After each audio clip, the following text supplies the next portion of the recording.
ഭൂമിയിലൂടെ തന്നെയാണോ നമ്മൾ ഈ സഞ്ചരിക്കണമെന്ന് ചിന്തിച്ചു പോയ നിമിഷം ചുറ്റും ഇതുവരെ കണ്ടിട്ടില്ലാത്ത മലകളും പല നിറങ്ങളടങ്ങിയ മൺകൂനകളും കിലോമീറ്ററുകളോളം ആൾതാമസമില്ലാതെ എതിരെ ഒരു വണ്ടി പോലും കാണാൻ പറ്റാതെ ഞങ്ങളിന്ന് എത്തിപ്പെട്ടിട്ടുള്ളത് ഭൂമിയിലെ ചൊവ്വാഗ്രഹം എന്നറിയപ്പെടുന്ന മൂൺ ഉരുളക്കോട്ടിലാണ്. ഒരു ക്യാമ്പർ വാൻ എടുത്ത് ഞങ്ങൾ രണ്ടാളും അമേരിക്കയിലെ ആരിസോണയിൽ 8 നാഷണൽ പാർക്ക് കാണാൻ ഇറങ്ങിയതാണ്. വലിയ നഗരങ്ങളും കെട്ടിടങ്ങളൊക്കെ മാറിയിട്ട് അമേരിക്കയുടെ ഒരു വേറിട്ട മുഖം, ആളൊഴിഞ്ഞ റോഡുകളും ചുറ്റും മനോഹരമായ മലനിരകളും അടങ്ങിയ സ്ഥലത്താണ് പുരാതന അമേരിക്കൻ ഇൻഡിജീനിയസ് പീപ്പിൾ താമസിക്കുന്നത്. ഇങ്ങോട്ട് യാത്ര ഞാൻ പ്ലാൻ ചെയ്തപ്പോൾ ആദ്യം തന്നെ എനിക്ക് കിട്ടിയ വാർണിംഗ് ആയിരുന്നു പോവരുത് എന്നുള്ളത്. റെഡ്നെക്ക് അമേരിക്കൻസ് ഉള്ള സ്ഥലമാണത്. കയ്യിലെപ്പോഴും തോക്കുകൊണ്ട് നടക്കുന്ന റേസിസം മൂത്ത ആൾക്കാരാണ് അവർ. പ്രത്യേകിച്ച് ഈ വേഷവിധാനത്തിൽ നമ്മളെ കാണുമ്പോൾ ഓല് റെസ്പോണ്ട് ചെയ്യാൻ ചാൻസ് ഉണ്ടെന്നാണ് ഓരോ പേടി. പക്ഷേ ഈ ആന്റിലോപ്പ് ക്യാനിന്റെയും യൂട്ടന്റെ ഒക്കെ വിഷ്വൽസ് കണ്ടിട്ട് ഇതല്ലാതെ വേറെ ഡെസ്റ്റിനേഷൻ നമ്മൾ നോക്കണ്ടെന്ന് നമ്മൾ ഉറപ്പിച്ചിനി. മുന്നേ കൂട്ടി പ്ലാൻ ചെയ്ത് ഈ 8 നാഷണൽ പാർക്കും കവർ ചെയ്യാൻ പറ്റുന്ന ഒരു 2800 കിലോമീറ്ററിന്റെ ഒരു ലൂപ്പ് ഞങ്ങൾ ഉണ്ടാക്കി. ക്യാമ്പർ വാനിൽ തന്നെ കുക്ക് ചെയ്തും അത്യാവശ്യം വരുമ്പോൾ മാത്രം വാനിലെ വാഷ്റൂം യൂസ് ചെയ്തും രാത്രികളിൽ റെസ്റ്റ് ഏരിയകളിലും പെട്രോൾ പമ്പിലും കടന്നുറങ്ങിയ ദിവസങ്ങൾ.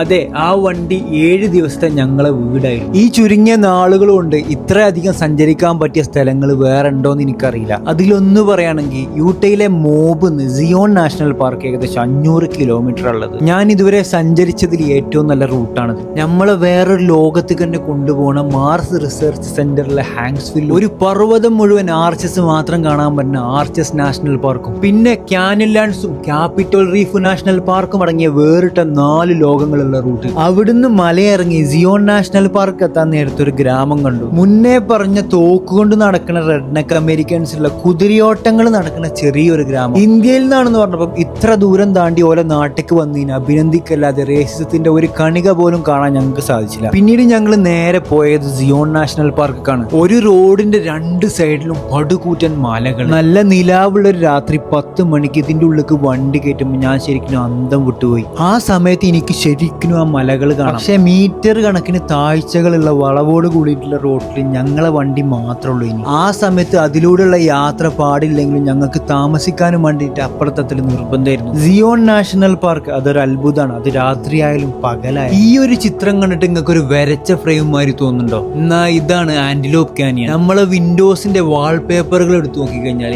ഈ ഒരു ദൃശ്യം കാണാൻ കഴിയും. പിന്നെ മോണ്യുമെന്റ് വാലിയും ദ വേവും ആർച്ചസിലെ ഏറ്റവും വലിയ ഡെലിഗേറ്റ് ആർച്ചൊക്കെ വാൾപേപ്പറുകളിൽ നിങ്ങൾക്ക് സുപരിചിതയിക്കാരം. ഞങ്ങൾ ഈ യാത്രയിൽ കണ്ട അനേകം സ്ഥലങ്ങളിൽ വളരെ കുറച്ചെണ്ണം മാത്രമേ ഇവിടെ കാണിക്കാൻ ഞങ്ങൾക്ക് സാധിച്ചിട്ടുള്ളൂ. കാരണം അന്ന് ഞാൻ യൂട്യൂബിനെ കുറിച്ച് ചിന്തിച്ചിട്ടില്ലായിരുന്നു. പക്ഷെ ഞങ്ങൾ കണ്ട എല്ലാ സ്ഥലങ്ങളും അടങ്ങിയ ഷോർട്സ് വീഡിയോ ഞാനിവിടെ പോസ്റ്റ് ചെയ്യുന്നുണ്ട്. അത് കണ്ടാൽ നിങ്ങൾക്ക് മനസ്സിലാവും ഞാനിവിടെ പറഞ്ഞത് എത്രയാണ്, ഞങ്ങളവിടെ കണ്ടത് എത്രയാണെന്ന്. നിങ്ങളെ പങ്കാളിയോട് കൂടിയിട്ട് നിങ്ങളൊരു വേറിട്ട യാത്ര ആഗ്രഹിക്കുന്നുണ്ടെന്നുണ്ടെങ്കിൽ നിങ്ങൾ ഇങ്ങോട്ട് വണ്ടി എടുത്ത് ഇറങ്ങി കുറച്ചൊന്ന് കഷ്ടപ്പെട്ട് ഇവിടെ എത്തിപ്പെട്ട് കഴിഞ്ഞാൽ ജീവിതത്തിൽ മറക്കാനാവാത്തൊരു യാത്ര ചെയ്ത സന്തോഷത്തിൽ തിരിച്ചു വണ്ടി കയറാം. അപ്പോഴേക്കും നിങ്ങളെ മനസ്സ് വേറൊരു ലോകം കണ്ട ഞെട്ടലിലാവും.